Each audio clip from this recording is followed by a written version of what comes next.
I can't believe I just said that. He Okay. fucked up. Hello, everyone. I am what? Oh yeah. Welcome to Phone a Friend News with the Ambassadors of Gaming. I'm one of your two hosts, Ambassador Chris. And I'm Ambassador Michael. He got it right this time. I did get it right this time, and we have Joyous. news about stuff. We do. Not a lot though. It's been a slow week. So It has been a slow week. But first off, to start, I want to apologize for the delay on the episode. I had a midterm for my lab that I absolutely needed to study for on Tuesday. and I was sick. So it Yes. just did not work out for us. hmm So So, and ironically enough, I was deadly sick the week before. true. So, I was deathly sick. All right, I'm good to go. All right. So we're gonna start off with some Titanfall 2 news. They've been talking a little bit about the single player campaign recently, and in it there's a few quotes I got here, but the tagline is that the campaign's not all run and gun like Call of Duty. You know what I mean? Where you go and you fight a I bunch can of see it. waves, and then you get a little bit of story, and then you fight some more waves. It's an actual fleshed out campaign. It has slower moments to build tension and things like that. And there's these two quotes here I wanted to read. One of them is light puzzles that actually require you to stop and think about the environment and look around as a pilot or as a Titan.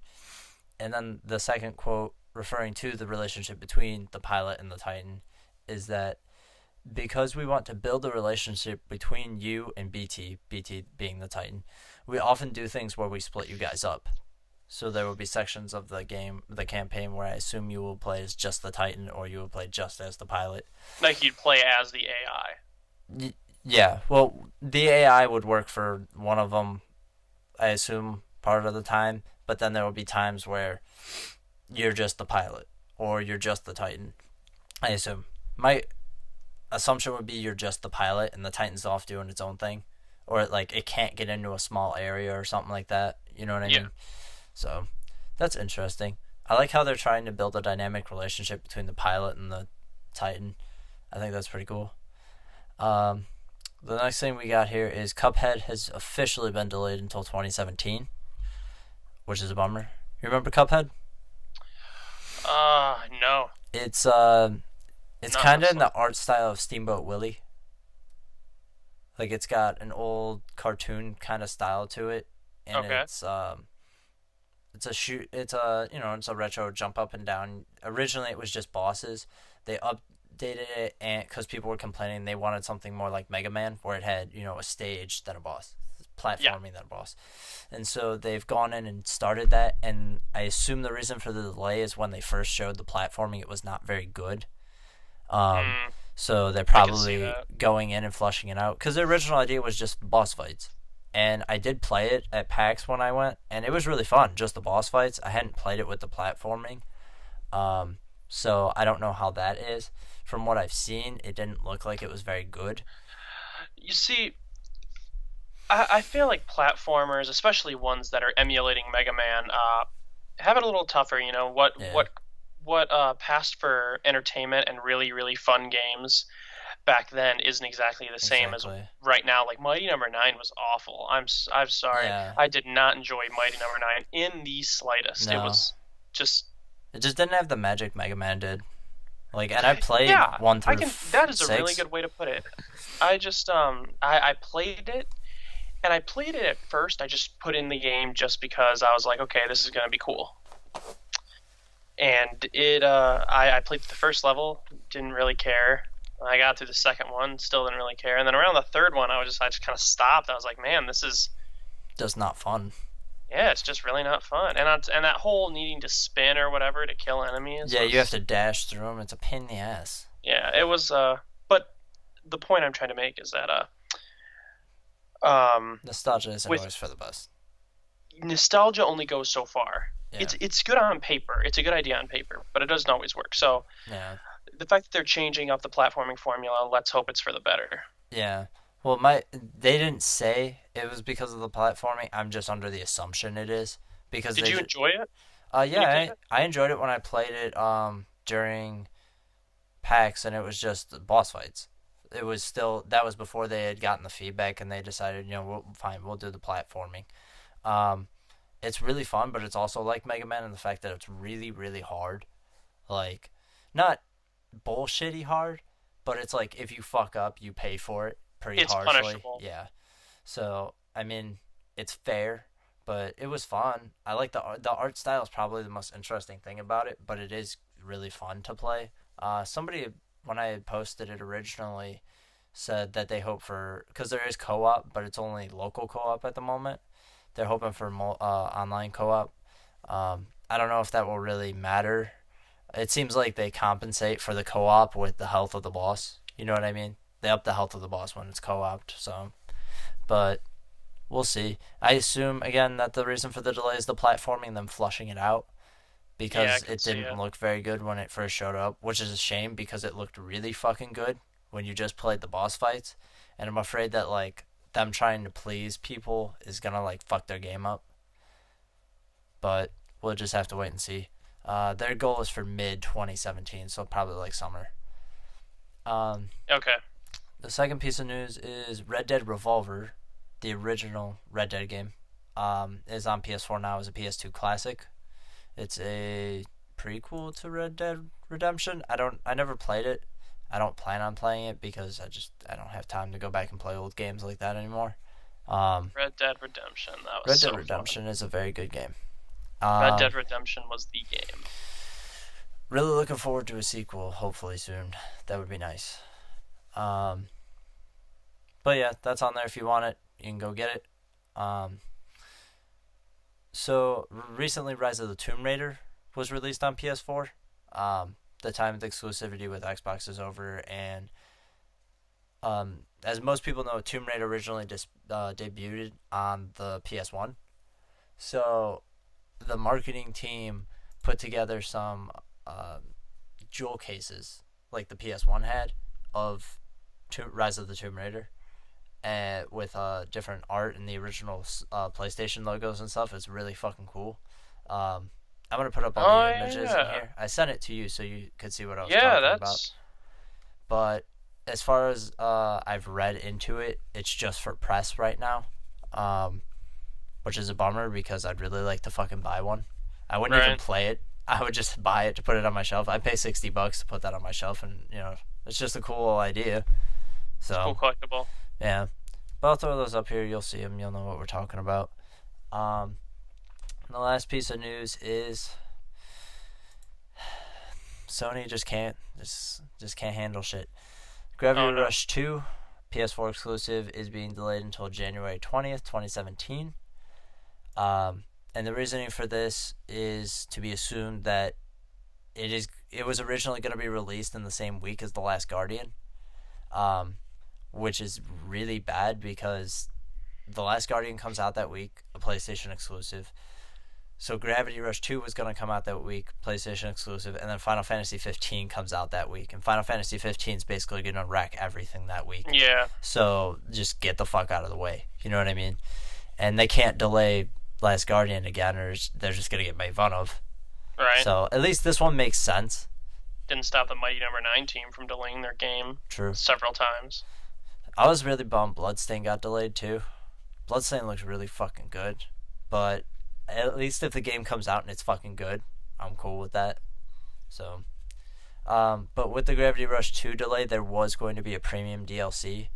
They have determined that they're just going to make that free for everyone that buys the game. So you get a small little DLC pack, and I think that's some backstory for Gravity Rush 2. So that's pretty cool. Um, I made a funny joke the other day because we were talking about Cuphead being delayed, and in the Mm-hmm. comments they're like, "Wait, this isn't a Sony published game, is it?" And I replied, "I don't know if anybody said this yet because I've never heard it, but I was like, no, Delay Station. I'm just gonna start Hmm. calling them Delay Station every time they delay something." And I like Sony. Delay station instead of PlayStation. That's pretty funny. I like that. Well, it's like when the PS4 first came out, it was the what was it? Indie Station was the original name because like we didn't have any exclusives on PS4 for a while. Um, I mean we did, but like nothing huge. And then now Xbox is, what is it? It's Indie Box, I think they call it now, because it's just like there's just an influx of indie games. I don't see the problem with that. Indie games are No, good. indie games are good. If you're not playing indie games, you're fucking up a little bit because some of those games are really good. Plus, they're different ideas. Don't be like I was when I first started gaming. The my game library was that of Call of Duty, and that was Yeah, it. And there's nothing wrong if you really enjoy yeah. If you play a good Madden, first person shooter or one of the AAA games, but yeah, exactly. branch out a little bit. You can find some really Yeah, fun indie games like Night Squad. yeah. Night Squad's really good. Night Squad is so fun. Yeah, because Broforce is so fun. when we had Broforce is so much.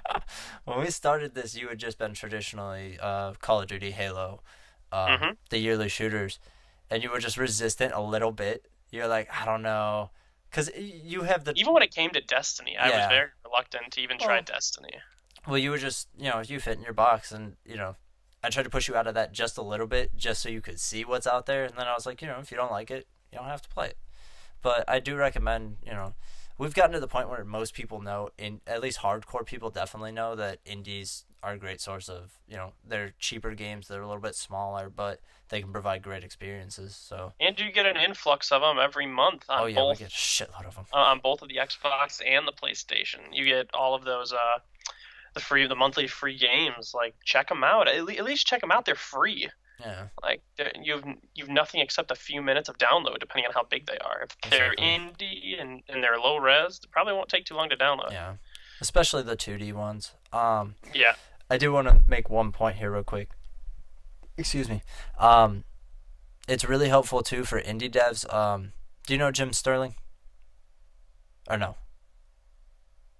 Hello. No, I do not. I'm sorry. Okay.